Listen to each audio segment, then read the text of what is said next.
Jerusalem on a donkey. But I'm hoping today that we can kind of think of some, kind of extrapolate a little bit of some of the other possible meanings that could be coming from this, and possible ways that it'll inspire us to do maybe a little bit more being up to something good. So if you think about the whole idea of Jesus sitting up, right? Sitting up on the donkey is what the scriptures tell us, sitting up on the donkey. But sitting up has a lot of different connotations to it, right? Hey, sit up, right? Sit up and take notice. How many times do we have people say that? Oh, sit up straight, right? Or stand up for something. So that whole image of sitting up, standing up has a lot of power. So I thought I would start with something that would kind of help you maybe try to remember this sermon a little bit more, and maybe help us in our physical bodies as well. So everybody stand up if you are able, if you don't mind. And let's look at our posture. So everybody just kind of stand how you normally would stand. My posture is not great. Okay, there, I'm glad the camera moved so they couldn't show my bad posture. Because sometimes I hunch over, right? Right? So everybody take a second. Mark, can you go ahead and move to the next? Thanks. So you look at that impaired posture, but normally a lot of us do, right? We kind of like, this way. But think about that correct posture, all the different things, right? Your chin is parallel to the floor, your arms are down. Somebody would always say, or I've heard this, or when I taught singing, that we would like pretend like there's a string at the top of your head. Anybody have this one? And then it pulls you up, right? So that your vertebrae kind of each separate in your back. I am not kidding. I have never seen you guys stand like this ever, all of you. Okay? So that makes me feel better that it's not just me, right? So think about that. Now, I'd like you to sit, but sit slowly and sit like you would be sitting with good posture. Oh, everybody. Some of you could literally, I could put books on your head and you would be fine. Good job. Yeah. So here's another kind of thing so you don't want to slump over again that way. So I had that when I would, when I was teaching music or choir, that we would always sit on the edge of our seats. And some of you I can see are doing that, sitting on the edge of your seats. Because that's really the only way that you could do it to really have the right alignment and good posture, right? And we know what all good posture does, right? It helps you with your breathing. It helps with all the different back, neck, hip, all that stuff. But in order to really fully expand your breathing, especially if you're singing and stuff like that, you need to be away from the back of the chair. And so I would always, every time before, because all the kids would want to slump back, right, against the back of the chair. So it's always, something to think about that, how was my posture today? Pushing those shoulders back. So just thought that's your little medical moment today, to just think about posture, because I've been kind of looking into that some, again, because I notice I just keep hunching over, and that there's such a thing that if you really are focusing on your posture standing and sitting, it makes such a huge difference just in the physiology of your body, and even the way that you carry yourselves, right? If you see somebody, right, they're sad, they're down, they don't have any confidence, right? And I don't know if any of those things are true, but that's what we immediately think of. But if someone, again, has their shoulders back and they're presenting themselves, right? And sometimes what's the thing? You fake it till you make it. So even if you aren't feeling particularly confident or particularly well a day, try that and just kind of see, all right, here I go today. And there is really a reason why I'm going into this, because we think about that of Jesus sitting on that donkey. And when you're sitting on something or standing, and again, you have that presentation this way, it's very different than, I'm so embarrassed. I'm so embarrassed. And again, we see some of this, right, with our kids sometimes, like, hey, will you come over here and do this in front of people? And the kids go, right? So body language definitely has something to do with all this. So sitting up also means to take notice of something. So again, look at this picture. Now, Jesus was perfect. I'm assuming that he had perfect posture. Maybe that's erroneous assumption, but I'm guessing he probably did. He probably took good care of himself. It just would make sense to me that he would have good posture. And again, if we look at this and him, and again, it's just a visual representation. We don't know. But as he goes through the town, I can totally see him sitting up in this same manner, but not necessarily just because I'm assuming that he was a healthy individual and had good posture. The powers that be took notice of this, right? As Paul had read earlier. It was a show of the power of love and injustice for the least of these.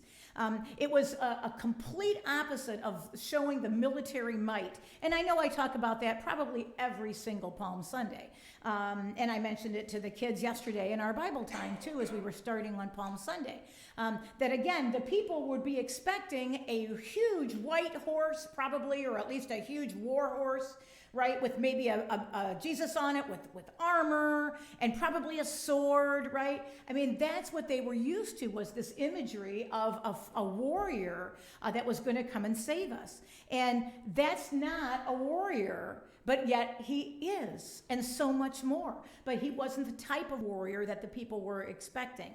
It's a non-violent man featured sitting on a donkey. And again, this image, maybe not necessarily this picture, but this image of Jesus on that donkey has been one that has been with us since that time, right? And it's been this offer, I think, this image of hope, that it's not through power manipulation, it's not through belittling, it's not through killing, it's not through fighting, it's through love and understanding and compassion and working together that Jesus teaches us. And I think that this idea on the colt is very much in line with that.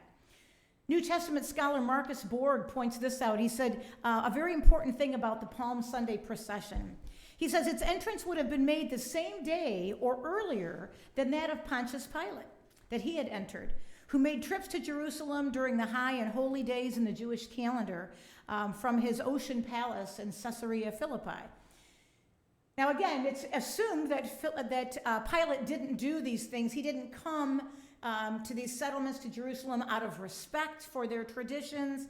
It was far likelier that Pilate visited Jerusalem during these times for fear of rebellion.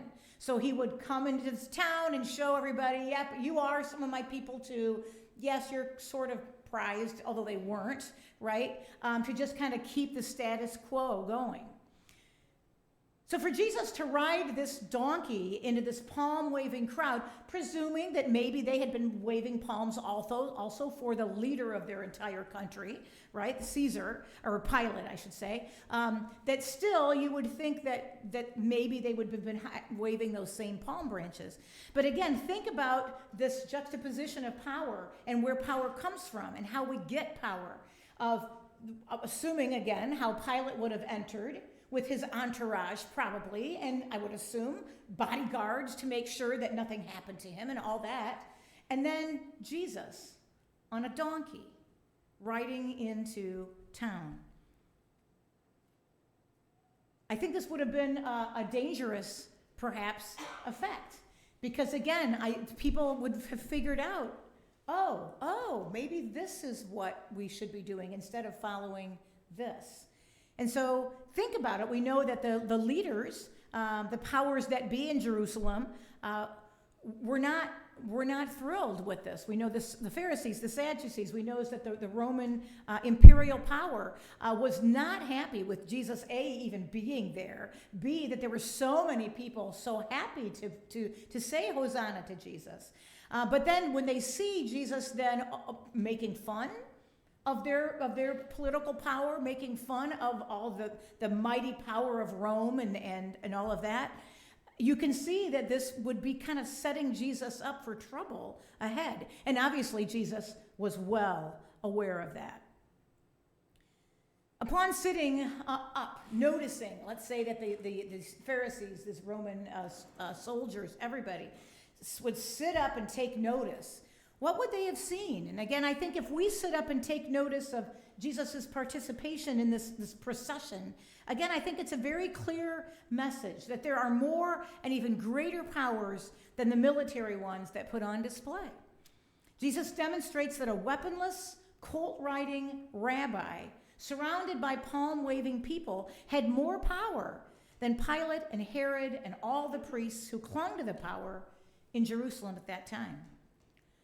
This type of sitting up might be the upright posture, maybe, of Jesus himself. I don't know. Sitting resolutely on a donkey, and also one that would have, again, anchored other people, the people of the Roman Empire, the leaders. But what about the sitting up aspect of Jesus, expected of Jesus? I don't know if we really think about it, but when I saw this picture, it really struck me. And again, this is just one representation, but look how almost, and please take this in the right manner, ridiculous Jesus looks on that donkey, right? We don't know that Jesus was a particularly tall man, but we would assume he would be, average height. But a donkey is very small. So when you have this huge war horse, even no matter how tall Pilate is, he looks like this bigger than life figure because you have to look up to see him, right? But here is Jesus, again, oversized Jesus, really, on this small donkey. Think about the courage that would have taken. The courage that would have taken. Again, especially, we know Jesus knew, because Jesus is God's son. Jesus was there before the beginning of time. We know Jesus knew exactly what was going to happen to him. So there's that whole piece of courage, which we'll talk about on Thursday, of knowing what's going to happen to him. But again, he could have turned around. He could have gone somewhere else and not even come to Jerusalem and start this whole chain of events that happen that comprise Holy Week. But yet, he couldn't, right? He couldn't, because he knew what God wanted of him. And he was an obedient son, even unto death. And so knowing what was going to happen to him from this act of this satirical act of here's real power right here, God's power, not human power. And again, just imagine what kind of courage that would have taken to do that. And we know also some of that was also Jesus taking note of the injustice in this world. Sometimes things that maybe make us kind of hide or make us feel uncomfortable and kind of freeze us in place. I don't know if I can do this or not. But we have this example through Jesus that we can and that we should take up his cross, take up the banner, if you will, not the sword, but the banner of righteousness for others. Courage is a gift from God, and it doesn't come passively. It's a choice that we make. We gulp down our fear, we step forward or sit upright, or we speak, or we have an action that says, this is not right, I need to do something about that. What are some instances in your life that doing the right thing was so difficult, and maybe you didn't end up doing the right thing? Maybe you kind of knew you should, but you just didn't have the courage to do that. And again, I'm not judging, because I'm sure there's been things in my life as well. We know that we can get that courage by, again, seeing Jesus as that example, but also in our scriptures. Just a couple I wanted to share. 1 Corinthians 16:13, some good ones if you are maybe going through a difficult time of, I need to be making some changes. I need to say this thing to somebody. But I want to do it in love, and I've been praying about it, but I know it needs to be done, but I just keep putting it off. Be on your guard, stand firm in the faith, be courageous, be strong. Nelson Mandela, and again, you find lots of other scriptures on courage, but I thought I just would share some quotes. Nelson Mandela, I learned that courage was not the absence of fear, but the triumph over it. The brave man is not he who does not feel afraid, but he who conquers that fear. And again, we can conquer that fear through Christ. And then St. Ignatius, Loyola, God's love calls us to move beyond fear. We ask God for the courage to abandon ourselves unreservedly so that we might be molded by God's grace, even as we cannot see where that path may lead us. And again, I keep that one up just for a minute if you don't mind. That we might be molded by God's grace, that courage, that grace, even as we cannot see where the path may lead us. And isn't that true? How many times, more often than not, right, that we are called to have courage, but we don't know where that path is going to lead us. We don't know. But we know that we are called to have faith, have courage in God. Well, usually when I'm writing a sermon, I will write my sermon, and then I'll kind of go back through and put, I really like to have an example here, an example here. Sometimes it'll come immediately to me of like, usually it's silly things or whatever from my life that made an impact on me. That I hope is helpful. So sometimes immediately I'll think, oh yeah, I want to start with this, or here's an example of something. But then other times I'll just kind of put in, I need to just kind of, look through past resources that I've collected for stories, anecdotes, and again, preferably always real ones, Sometimes you don't know if you find something online, but so I had just done that. I was working on this, what was it, Haley, Thursday night? Yes. Thursday night. I was working on things, and I just literally typed that in, an example of courage. And then I kept going and, was working on the ending. And I wasn't quite sure what I was going to do. Thought, I'm tired. I'm going to let it go for tonight. I'll finish it on Friday. Went to my emails, and there was an email from Haley. And it's the email that I shared with those of you who are on our prayer chain, which I think is most of you. And I thought, wow. Okay, first of all, I wasn't surprised, but I thought, wow, thank you, God, because isn't that a God thing? How many times does that happen to us, right? Where it's like, oh, if only this or that or whatever, or I don't know how I'm going to do this, but we pay for this. How am I going to get through this? Who's going to help me? Whatever it is, and then God always puts the right person, the right, situation in our lives to help us. Well, and again, if you haven't read my email from Friday that I forwarded from Haley, I would highly encourage you to do that. But the few people that I have talked to about it, there's been a couple of you, were just so much impacted. So again, we're not, I'm going to show this here, but I've asked Mark not to show anything on the live stream. But this is an organization in Haiti, which again, if you've been watching the news, I had been, but not so much, I guess, recently. So to hear of all of the gang violence and gangs taking over all these different communities, one by one, taking over resources, just everything. And so Haley has a friend who and again, I was thinking about it. I remember you and I having a conversation about your friend years ago. But she and her husband started this organization down in there. And to just think about, as Haley had mentioned too, to have this thing that's so close to your heart, but you can't get down there before travel restrictions, because of all the COVID and everything, and then all the political unrest.